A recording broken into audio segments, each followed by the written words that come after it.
berikutnya yaitu reaksi-reaksi sederhana pada senyawa hidrokarbon.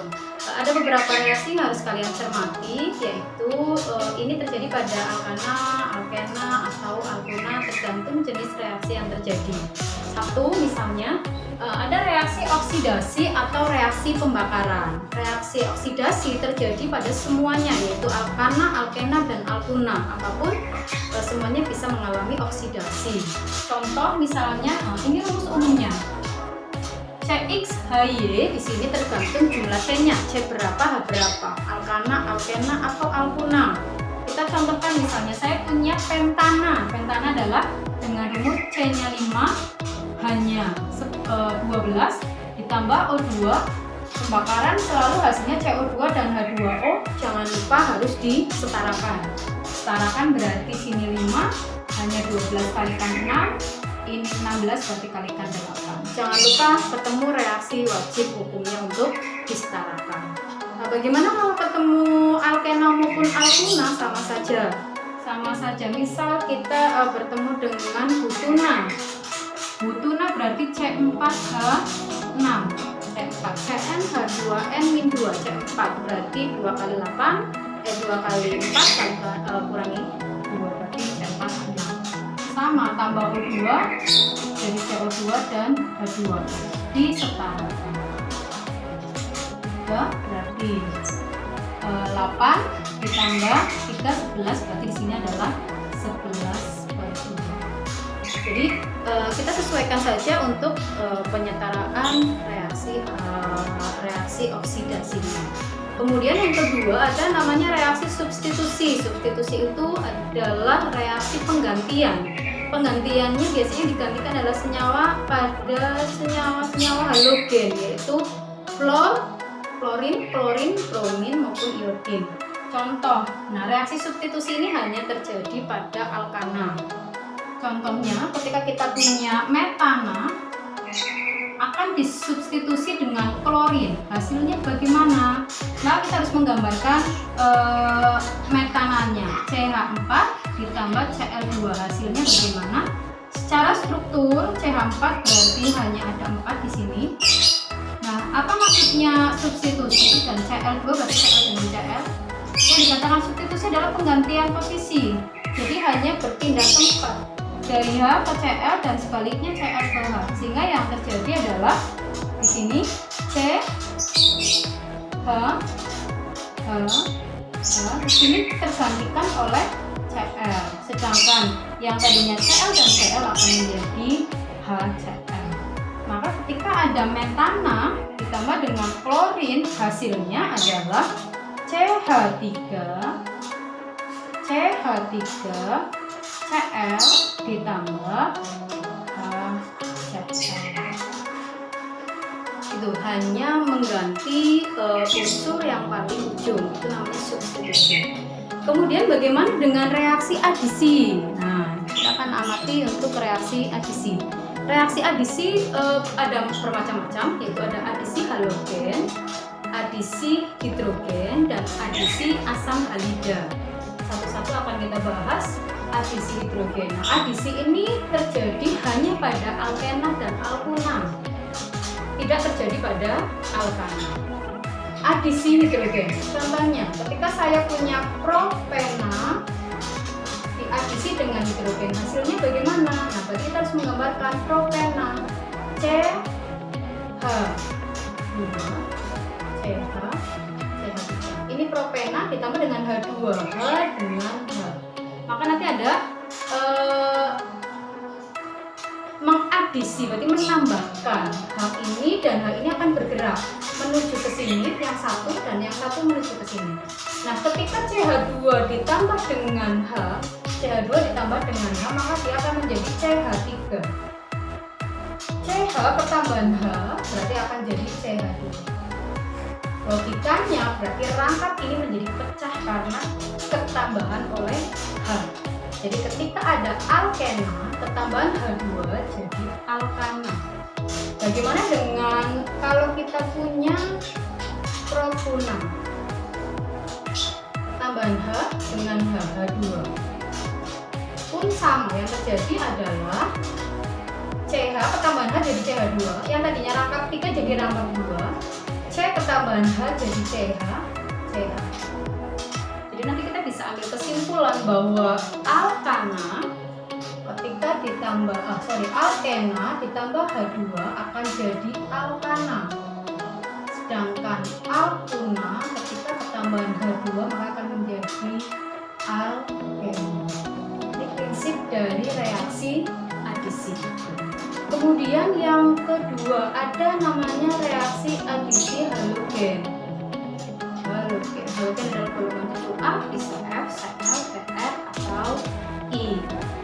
Cermati, ketika saya punya adisi halogen, saya punya butena,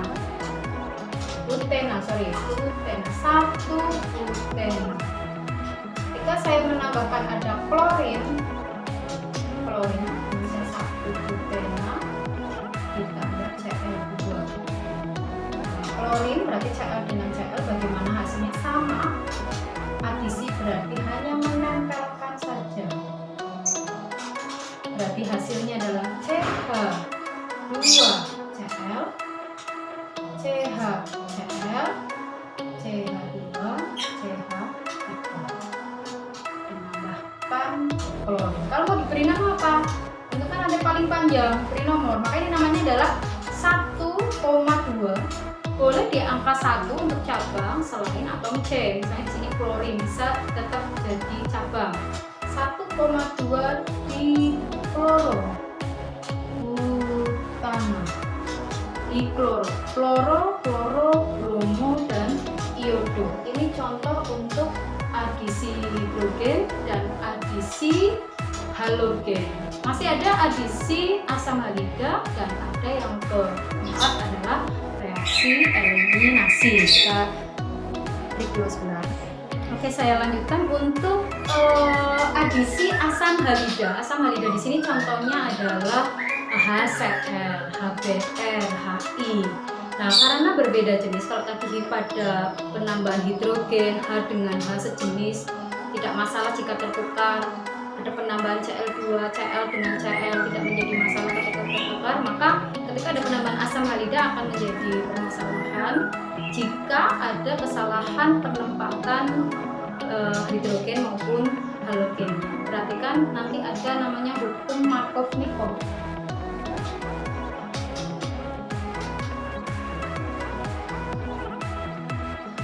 Ada dua hukum Markovnikov. Yang pertama, jika contohnya pada satu pentena, kita gambarkan satu pentena ditambah dengan HCl, satu pentena kita gambarkan di sini, lengkapi hanya 2, 1, 2, 2, dan 3. Berlaku hukum Markovnikov 1, yaitu H akan masuk ke C yang ada di antara ikatan rangkap yang jumlah H-nya lebih banyak. Kita amati antara CH2 dan CH di antara ikatan rangkap ini, maka C yang memiliki H lebih banyak akan ketambahan H. Maka H ini akan lari ke depan sendiri. Bagaimana dengan halogennya? Halogen kalah, berarti dia akan menuju ke sini. Bagaimana terbentuknya? Berarti akan terbentuk CH3. Kenapa CH3? Karena CH ketambahan H. Kemudian CH, Cl, dia taruh di bawahnya saja. Kemudian rangkai berikutnya tetap. Maka ini namanya adalah, kalau kita beri nama 2-kloro-pentana. Ingat, rantai rangkap menjadi pecah sehingga menjadi tunggal. Oke, kemudian bagaimana dengan contoh hukum Markovnikov yang kedua? Saya punya 2 pentena ditambah HCl. 2 pentena ketika kita gambarkan seperti ini CH3, ini CH, CH, CH2 dan CH3 ditambah dengan HCl, maka berlaku hukum Markovnikov 2. Kenapa berlaku hukum Markovnikov 2? Karena di sini atom C di antara ikatan rangkap hanya sama banyak. Jumlah H ini sama banyak. Kalau tadi jumlah H-nya berbeda. Kalau jumlah H-nya berbeda, hanya masuk ke C yang lebih banyak. Kalau H-nya sama, maka nanti kita lihat atom H masuk ke C yang memiliki rantai lebih pendek. Kalau kita bandingkan, ini C-nya cuma 2, sementara di sebelah kanan rangkap 1, 2, 3. Maka H akan masuk ke yang lebih pendek, sedangkan Cl akan mengalir. Sehingga namanya apa? Kalau kita susun lagi akan menjadi CH2, CHCl, CH2, CH3, berarti namanya adalah 3-chloropen. Dan ini yang tidak boleh salah. Ketika kita salah, maka nanti penempatan H maupun Cl terbalik menghasilkan nama yang berbeda. Untuk yang terakhir ada reaksi yang ketiga, yaitu reaksi yang keempat, yaitu reaksi eliminasi. Ini terjadi pada alkana. Reaksi eliminasi terjadi pada alkana. Contohnya ketika saya punya etana, ketika dieliminasi, eliminasi apanya? Jelas eliminasi hidrogen. Bagaimana eliminasi hidrogen? Maka yang terjadi etana dengan CH3, CH3. Kalau kita lihat CH3 ini maka akan menjadi CH.